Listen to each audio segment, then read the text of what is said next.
Hey everybody, welcome back. Check it out. We have the MaxxHaul Motorcycle Wheel Chock. It's one of those ones you can just drive up into. I have one of those Harbor Freight motorcycle lifts that's hydraulic. Let me spin you around here and show it to you. I've got just my carbon fiber mountain bike on it right now, but I need to do a little work on something else of mine today. So I've had this sitting in a box for months. So it's time to open it up, show you what we got, and hopefully I can show you how I install it onto that mount as well. So you can see the box here. It's model number 70075. I haven't even opened it yet, so hopefully it's in there because I'm sure I'm way past return date. But I'm also going to be doing some work on my Harley Davidson Electric Glide eventually. You can also mount these into a trailer, truck, any flat surface it says here. So I'm not sure exactly how you'll want to do that. It'll differ for everybody in their situation, but looks like she comes in one piece. So swivel bracket so this moves to adjust, so you'll drive up in there and that'll lock it in place. Here's the specs on the size of a couple things there. Hopefully that was in focus for you. So here we have a thank you letter, blah blah blah. Here we have the instruction manual and parts catalog.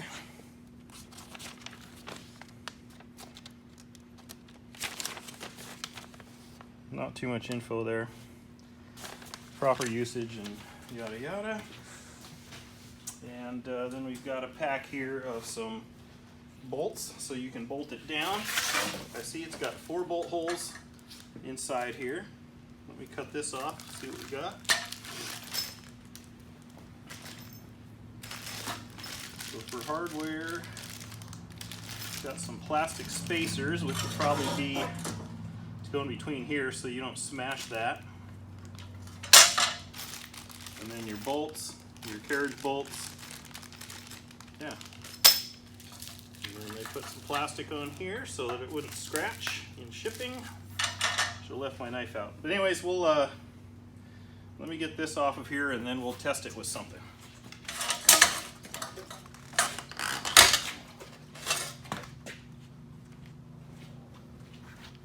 Okay, hopefully that stayed in frame. That did work. So it's holding the bike up on its own. You definitely want to attach it to something. I would think even if you put it on maybe a 2x12 and ran it lengthwise so the tires would be on it, it wouldn't slide. Ideally though, you're obviously going to want some side-to-side strength, but I think, yeah, you could tip it over if you push it hard enough. So it's not, you know, I don't know. You're still going to want to tie it down, obviously, if you're going to trailer something, because it will fall over without a doubt. But at least there you see how it works. And it's going to work good. So now I'll get it mounted onto my lift over here, and then we'll see how that goes. So let's see if I can get the bike back out of it.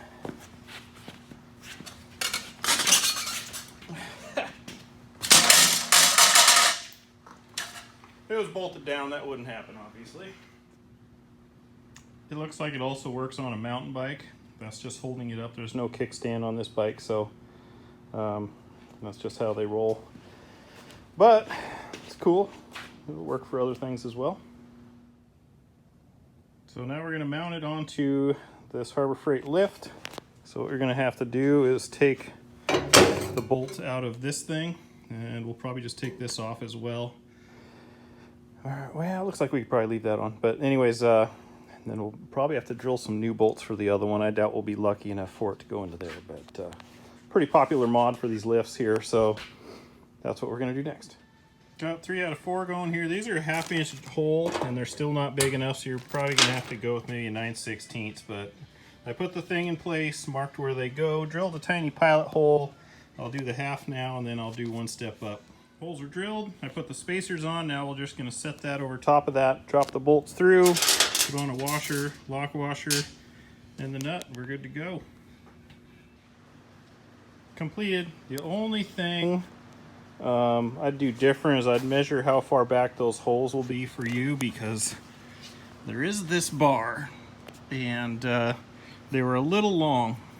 So I cut about 1 inch off them back ones. I have the pieces here, I threw them away, but I left the front ones extra long. I don't think those will matter, but so now we'll drop the lift here and we'll pull the old T-dub on there and see how that works out. So, but remember, you're still going to have to use your tie downs to keep your bike from falling over. Maybe you could make a spacer to fit in here to grab the tire. If you know the width of your tire, everything's a different width though, so it'll be kind of tricky, but if you can get the tire to keep from sliding around in there, then you won't need as much help keeping it steady. But anyways, let's give it a shot.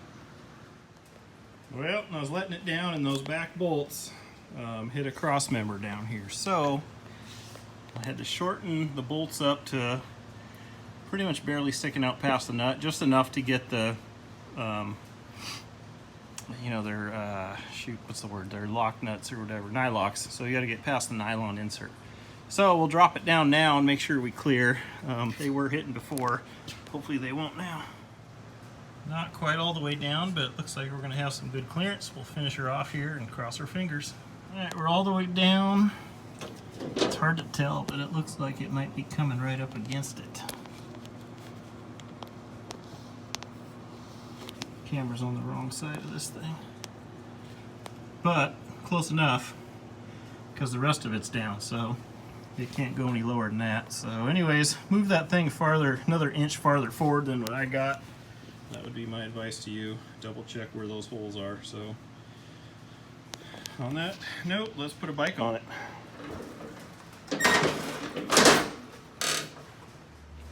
Okay, it's in there. Wasn't bad. Looks like it's gonna stay. So show you how the wheel fits in there. Actually, barely doesn't even touch the bottom. So it's pretty much cradled in there, front and back, but that's probably part of the reason you can wobble that thing so well, is because the bottom of the tire isn't causing any friction. So I don't know, if you want to modify it, you could probably widen this out more so it drops it a little lower. But either way, it holds it enough to where you don't have to touch it. It's just sitting there on its own, so you could put your tie downs up to the handlebars or whatever to keep it from falling over permanently, and you're good to go. One little thing to note here is there's a pivoting bracket and there is a bracket adjustment here. So here you can see these go up and down. I've just got my mountain bike in there and you can see it lifts it up, so I would want to lower that, which I probably would want to do as well with my TW, I'm assuming. So I don't know on the Harley yet, I have not put that in here. But it's got a way smaller wheel than this 26 inch. But anyways, something to take note there as well to get it to fit properly on your vehicle. Because all it says here is to find the best position that locks the wheel in place when the wheel is rolled and the pivot bracket is up and closed. So what is the best position? It doesn't tell you. I'm assuming you definitely want it to be touching here. Like the TW is not, and this one is not, but it's not made for my mountain bike. But so I'm definitely going to lower that one notch and give it a shot, and then I think we'll definitely be a little better. All right, so I got the bike tied down with the clamps. She's sturdy. I could make the clamps tighter, or the ratchet straps tighter, but I don't need to for what I'm doing for this light little bike. You can see there's no flex in this itself. It's just pretty much the tire kind of flexing in the cradle in the back here, wobbling. So yeah, thumbs up. Like, comment, subscribe, follow the links down below in the description for the things I used. Love my DeWalt as well. Anyways, catch you on the next one.